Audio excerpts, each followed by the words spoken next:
Welcome to ఎన్డీజీ news. నా పేరు నరసింహారావు. ఎన్టీఆర్ జిల్లా నందిగామ ఆర్టీసీ బస్టాండ్ పక్కన కనీస పార్కింగ్ సదుపాయం లేకుండా నిర్మించిన ఆల్ఫా సూపర్ మార్కెట్ వల్ల తీవ్ర ట్రాఫిక్ సమస్య తలెత్తుతుందని బీజేపీ రాష్ట్ర ఉపాధ్యక్షుడు నందిగామ సైదా ఆరోపించారు. సూపర్ మార్కెట్కు వచ్చే వినియోగదారులు తమ వాహనాలను జాతీయ రహదారిపైనే నిలుపుతుండటంతో నిత్యం ఆటో డ్రైవర్లు, పాదచారులు తీవ్ర ఇబ్బందులు పడుతున్నారని మండిపడ్డారు. నిబంధనలకు విరుద్ధంగా ఉన్న ఈ వాహనాల పార్కింగ్పై అధికారులు తక్షణమే స్పందించి తగిన చర్యలు తీసుకోవాలని డిమాండ్ చేశారు.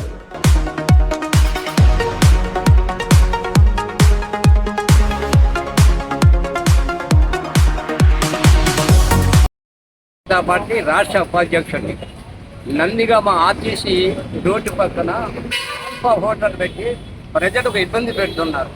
ఈ పర్మిషన్ ఎవరు ఇచ్చారో అని అడిగితే సరైన సమాధానం చెప్పట్లేదు. కాబట్టి వెంటనే ఈ హోటల్పై చట్టపరమైన చర్యలు తీసుకొని వాళ్ళని వెంటనే అరెస్ట్ చేయాలని, వాళ్ళపై జులుము చేయాలని చెప్పి నేను అధికారులను కోరుతున్నాను. మరి ఇక్కడ ఆర్టీఓ గారు, ఎంఆర్ఓ గారు మరి ఇలా ట్రాఫిక్ అడ్డంగా ఉంటే ఎందుకు పట్టించుకోవట్లేదు? వాళ్ళు వెంటనే దీని మీద స్పందించి కార్యక్రమం చేయాలని చెప్పి ఏదైతే ఆల్ఫా హోటల్ పెట్టి ప్రజలను ఇబ్బంది పెడుతున్నారో వెంటనే దాన్ని మూసివేయాలా, లేదా భారతీయ జనతా పార్టీ మనం పెద్ద ఆందోళన చేస్తామని హెచ్చరిక చేస్తున్నాను. మీ పేరేంటంటే ఏం చేస్తారు? నా పేరు కిషోర్ అండి. నేను ఇక్కడ ఆటో డ్రైవర్ని. మేము ఇక్కడ గత 50 సంవత్సరాలుగా ఇక్కడే ఉంటున్నాము. ఇక్కడే ఆటో నడుపుతూ జీవనం కొనసాగిస్తున్నాము. ఇది ఆల్ఫా అనేది వచ్చిన తర్వాత మాకు ట్రాఫిక్కి చాలా ఇబ్బందిగా ఉంది. సో ఏంటంటే వీళ్ళు ఫస్ట్గా ఓపెన్ చేసిన తర్వాత దీనికి పార్కింగ్ ఉంది. అండర్ గ్రౌండ్ ఓపెన్ చేసుకొని పార్కింగ్ పెట్టుకొని వాళ్ళు ఇది చేసుకున్నట్టుగా చాలా బాగుండేది. ట్రాఫిక్ మాత్రం చాలా బాగా అంతరాయం కలిగిస్తుంది. ఇది కొంచెం గట్టిగా పెద్దలు తలుచుకుంటే ఏదో మార్గం చూస్తారు. చూడవలసిన ముందు పరిస్థితి ఎలా ఉంది, ఇప్పుడు ఎలా ఉందండి? ఆటోలకి ఏమన్నా ఇబ్బంది అవుతుందా? ఇంతకుముందు మాకు చాలా బాగుండేదండి. మేము కంట్రోల్లో ఒకటి పెట్టుకొని చాలా బాగా వెళ్ళిపోయే వాళ్ళం. ఇప్పుడు కూడా మేము అలాగే ఉంటున్నాము. కాకపోతే వీళ్ళు పార్కింగ్ లేనందువల్ల వచ్చే ప్రయాణికులు అసహనానికి గురవుతున్నారు. బట్ ఈ వెహికల్స్ అనేవి కూడా వాళ్ళకి మాకు చిన్న చిన్న వాగ్వాదాలు అవుతున్నాయి. వాటి మీద కొంచెం ప్రభుత్వం అనేది ఏదైతే ఉందో వారు స్పందించి కొంచెం మాకు కానీ ట్రాఫిక్ కానీ అంతరాయం కలగకుండా వారు చర్యలు తీసుకుంటున్నారని ఆశిస్తున్నాం. విజయవాడ పార్లమెంట్ పరిధిలోని రాయనపాడు రైల్వే స్టేషన్ ఆధునీకరణ పనులు పూర్తి కావడంతో ఈ నెల 17వ తేదీన ప్రారంభోత్సవానికి సిద్ధమైంది. ఎంపీ కేశినేని చిన్ని ప్రత్యేక చొరవతో అమృత్ భారత్ స్టేషన్ పథకం కింద 35 కోట్ల రూపాయలకు పైగా వ్యయంతో అత్యాధునిక హంగులతో ఈ స్టేషన్ను అభివృద్ధి చేశారు. విజయవాడ ప్రధాన రైల్వే స్టేషన్లో రద్దీని తగ్గించడానికి ప్రత్యామ్నాయ శాటిలైట్ టెర్మినల్గా రాయనపాడు ఉపయోగపడుతుందని, ఇందులో ఆధునిక వసతులతో పాటు కొండపల్లి బొమ్మల పెయింటింగ్స్ ప్రత్యేక ఆకర్షణగా నిలిచాయని అధికారులు వెల్లడించారు. నందిగామ నియోజకవర్గంలో కూటమి నాయకులు అవినీతి సంపాదన కోసం చివరికి ప్రభుత్వ అధికారులను కూడా వదలకుండా బెదిరింపులకు దిగుతున్నారని మాజీ ఎమ్మెల్యే డాక్టర్ మొండితోక జగన్మోహన్ రావు ఆరోపించారు. వీరులపాడు మండలంలో కొందరు టీడీపీ నాయకులు సొంతంగా జూదమాడిస్తూ తమ మాట వినని పోలీసులను బ్లాక్మెయిల్ చేయడానికి వైఎస్ఆర్ కాంగ్రెస్ పార్టీ పేరును వాడుకుంటున్నారని మండిపడ్డారు. నియోజకవర్గంలో అక్రమ ఇసుక, మైనింగ్, రేషన్ బియ్యం దందాలు సాగుతున్నాయని, దీనిపై పోలీస్ కమిషనర్కు ఫిర్యాదు చేస్తామని స్పష్టం చేశారు. అది చాలా దారుణమైన ఆరోపణగా మేము ఖండిస్తున్నాం. ముఖ్యంగా అందులో పోలీస్ స్టేషన్లో వైసీపీ నేతలు, మా నేతల్లో కొంతమంది పేర్లు వినయ్, సూర్యనారాయణ రెడ్డి వీళ్ళ పేర్లతో వీళ్ళేదో కొంత పోలీస్ స్టేషన్కి మందు, మాంసం, నగదు సప్లై చేసి గత ఆదివారం విందు జరిగింది. పోలీస్ స్టేషన్లో పోలీసులతో కలిసి వైసీపీ నేతలందరూ కలిసి అక్కడ విందు చేసుకున్నారు అని పబ్లిక్గా మా నేతల పేర్లు కూడా రాయడం జరిగింది. దీన్ని మేము పూర్తిగా ఖండిస్తున్నాం. దీని మీద నిన్న పోలీస్ స్టేషన్లో కూడా కంప్లైంట్ ఇవ్వడం జరిగింది. రేపో మాపో సిపి గారిని కూడా ఇదే విషయం మీద మన మాజీ ఎమ్మెల్యే గారు మొండితోక జగన్మోహన్ రావు గారిని తీసుకెళ్ళి సిపి గారిని కూడా కలవడం జరుగుతుంది. ఇది మేము తీవ్రంగా ఖండిస్తున్నాం. ఇది కొంతమంది విలేకరులు, అందరినీ మేము అంటలేదు, కొంతమంది విలేకరులు ఇది పనికట్టుకొని బ్లాక్మెయిల్ చేయడానికి, అధికారులు లొంగట్లేదు, అధికారులతో పని చేయించుకోవడం కోసం కొంతమంది దొంగ విలేకరులు ఇలాంటి పనులు చేస్తూ మా పార్టీని బదనాం చేయటం మేము తీవ్రంగా దీన్ని వ్యతిరేకిస్తున్నాం. రానున్న రోజుల్లో ఇలాంటివి గనక ఇంకా ముందు గనక చేస్తే మట్టుకు ఇంకా వాళ్ళ మీద ఇంకా మేము సివియర్ యాక్షన్ తీసుకుంటామని మేము తెలియజేస్తున్నాం. యాక్చువల్ నాకు ఫోన్పే కూడా లేదు, నాకు మందు అలవాటు లేదు, విందు తీసుకున్నా అని చెప్తున్నారు. కానీ పచ్చి అబద్ధాలు ఇవి. వాళ్ళు మరి ఎందుకు చేస్తున్నారు నాకైతే అర్థం కాదు. కానీ మా పేరు కానీ అనవసరంగా మా చేసి రాద్ధాంతం చేస్తున్నారు. నాకు ఫోన్పే లేదు, మందు అలవాటు లేదు. వైఎస్ఆర్ కాంగ్రెస్ పార్టీ నాయకులు వీళ్ళు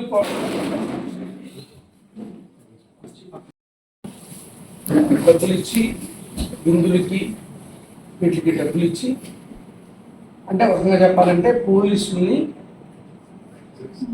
తమకి అనుకూలంగా మార్చుకునే విధంగా డబ్బులు ఇస్తూ అనేక ప్రలోభాలకు గురి చేస్తున్నారు. సోషల్ మీడియాలో దీనికి సంబంధించి పోలీస్ స్టేషన్లో కంప్లైంట్ ఇవ్వడం జరిగింది. దీని నేపథ్యం అందరికీ తెలిసిందే. దీనికి నేపథ్యం ఏంటంటే వాళ్ళు చేస్తున్నటువంటి అవినీతి కార్యకలాపాలలో జోదాలకు సంబంధించి వీటికి సంబంధించిన కార్యకలాపాలలో వాళ్ళ మధ్య పోటీ ఏర్పడి అదే పనిని ఇంకొకళ్ళు నిర్వహిస్తున్నందుకు గాను వాళ్ళే పట్టించుకుని స్టేషన్కి వెళ్ళి వాళ్ళే గొడవలు పడి ఆ నేపథ్యంలో ఎవరన్నా పోలీస్ ఆఫీసర్లు కాసంత స్ట్రిక్ట్గా ఉంటే వాళ్ళని బదనాం చేయడానికి వైఎస్ఆర్ కాంగ్రెస్ పార్టీని ఆయుధంగా ఎన్నుకుంటున్నారు. ఇలా ఎన్నుకుంటే మేము ఎందుకు ఊరుకుంటాం? మొదటి నుంచి చెప్తున్నాం, మీ చేతగానితనం వలన ఇదంతా జరుగుతాం. మీకు ఎందుకని చేతగానితనం? ఎక్కడ డబ్బులు వస్తే అక్కడ దుమ్ము దులిపేసుకోవాలి. కాబట్టి ఎక్కడ ఆదాయం వస్తే అక్కడ మనం చేయించే పనులు మన పార్టీలో ఎవరైనా చేస్తే కుదరదు. ఆంధ్రజ్యోతిలో ఈనాడులో వచ్చినటువంటి కథనం, ఒక నాయకుడు ఇలా డబ్బులు తీసుకున్నాడు, డబ్బులు అడుగుతున్నాడు అని చెప్పినప్పుడు దాన్ని ప్రభుత్వ అధికారిని దాన్ని ధృవీకరించారు, పేపర్లో కూడా వచ్చింది. దీని మీద మీ స్పందన ఏంటంటే మాట్లాడినటువంటి మా మీదే కేసులు పెట్టడం. అసలు ఇంతకుముందు మండలాధికారి ఎందుకు వెళ్ళిపోయాడు, ఇక్కడ నుంచి ఎందుకని ట్రాన్స్ఫర్ వెళ్ళిపోయాడు? ఇది కన్ఫర్మ్ చేసిన తర్వాత మీరేం మాట్లాడారు మండలాధికారితో? మీరు స్టేషన్కి పంపించినా, ఎంఆర్ఓ ఆఫీస్కి పంపించినా ఎక్కడన్నా మాట్లాడేది ఏంటి? ఇక్కడ ఉంటావా, వెళ్ళిపోతావా? ఉండాలంటే మారాల్సిందే, మేమేం చెప్తే చేయాల్సిందే. మేము చెప్పింది చేస్తేనే ఇక్కడ ఉంటాం. ఎంతమందినైనా మారుస్తాం, మాకెందుకు? మేము చెప్పింది చేయాల్సిందే. ఇందులో భాగంగానే ఇవన్నీ జరుగుతున్నాయి. దీనికి పరాకాష్ట మొదట్లోనే ఉంది. వాళ్ళు చెప్పకనే చెప్పారు. గెలిచిన వెంటనే వీళ్ళు నందిగాం పోలీస్ స్టేషన్ మీద ఏం చేశారు? దాడి చేశారు.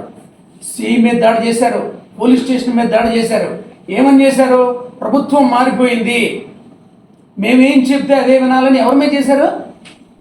ఈవెన్ ఇంకా ఎలక్షన్ కోడ్ ఉండగా కూడా వాళ్ళు ఏం చేశారు? దాడి చేశారు. కాబట్టి దాని మీద కేసు కూడా అయింది. వాళ్ళు అనుకున్న దానికి, వాళ్ళు అమలు చేస్తున్నటువంటి రెడ్ బుక్ రాజ్యాంగానికి, లేకపోతే వాళ్ళు అనుకున్నదే అవ్వడానికి ఎంత సహకరించినా ఎక్కడన్నా మీరు డీవియేషన్ చేసుకోండి. కానీ ఈ కార్యకలాపాలకి వైఎస్ఆర్ కాంగ్రెస్ పార్టీని అడ్డు పెట్టుకుంటే మాత్రం తగిన విధంగా బుద్ధి చెప్తాం, ఖచ్చితంగా చెప్తాం. మేము ఊరుకునేది లేదు, ఊరుకోం కూడా. ఇప్పటికే కాన్స్టిట్యున్సీలో మీరు చేస్తున్న పనులన్నీ కూడా కంప్లీట్గా అందరికీ బహిరంగ రహస్యాలే. మీ కార్యకలాపాలు, మీ వ్యవహారాలు, మీరు చేసే పనులు. అసలు వైఎస్ఆర్ కాంగ్రెస్ పార్టీని అడగక్కర్లే, తెలుగుదేశం పార్టీలో నాయకులు అడిగితేనే వాళ్ళే చెప్తారు మీరు చేస్తుంది ఏంటి. కాబట్టి మీరు చేసే అవినీతి కార్యకలాపాలకి ఎవరు పోటీ పడుతున్నారో? మీ ఊళ్ళే పోటీ పడుతున్నారు. అందుకనే ఇదంతా. ఇందులో ఇంతకు మించి ఏమీ లేదు. మీకు దమ్ము ధైర్యం ఉంటే, చిత్తశుద్ధి ఉంటే ఎందుకు ఈ పోస్టులు వస్తున్నాయి, అసలు ఏం జరుగుతూ ఉంది అనేది మీరు చెప్పాలి. మేము ఖచ్చితంగా చెప్తున్నాం, మీ కార్యకలాపాలకి ఆర్థికంగా డబ్బులు సంపాదించుకోవడానికి మీరు తొక్కని మార్గం లేదు. ఇసుక, మట్టి, వీటితో పాటు జోదం, ఇవన్నీ కూడా. కాబట్టి ఇవన్నీ వస్తున్నాయి. ఇదంతా బహిరంగ సత్యం. కాబట్టి దీని మీద ఈ విషయాల్లో మమ్మల్ని ఇన్వాల్వ్ చేయాలనుకుంటే ఖచ్చితంగా బుద్ధి.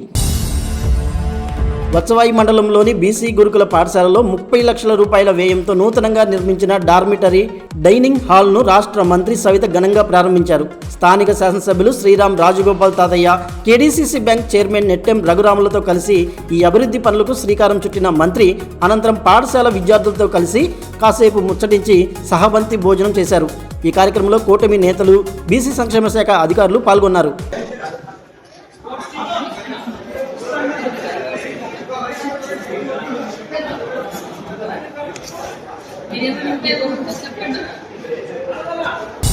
విజయవాడ కొత్త ఆటోనగర్లోని ఒక పార్కింగ్ స్టాండ్లో ఆదివారం జరిగిన భారీ అగ్ని ప్రమాదంలో 7 ట్రావెల్ బస్సులు పూర్తిగా అగ్నికి ఆహుతయ్యాయి.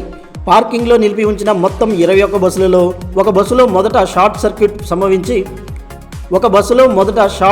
సంభవించి మంటలు వేగంగా పక్కనే ఉన్న మిగతా బస్సులకు వ్యాపించినట్లు అధికారులు ప్రాథమికంగా గుర్తించారు. సమాచారం అందిన వెంటనే అగ్నిమాపక సిబ్బంది ఘటనా స్థలానికి చేరుకొని మంటలను అదుపు చేయగా ప్రమాద తీవ్రతపై పోలీసులు విచారణ జరుపుతున్నారు.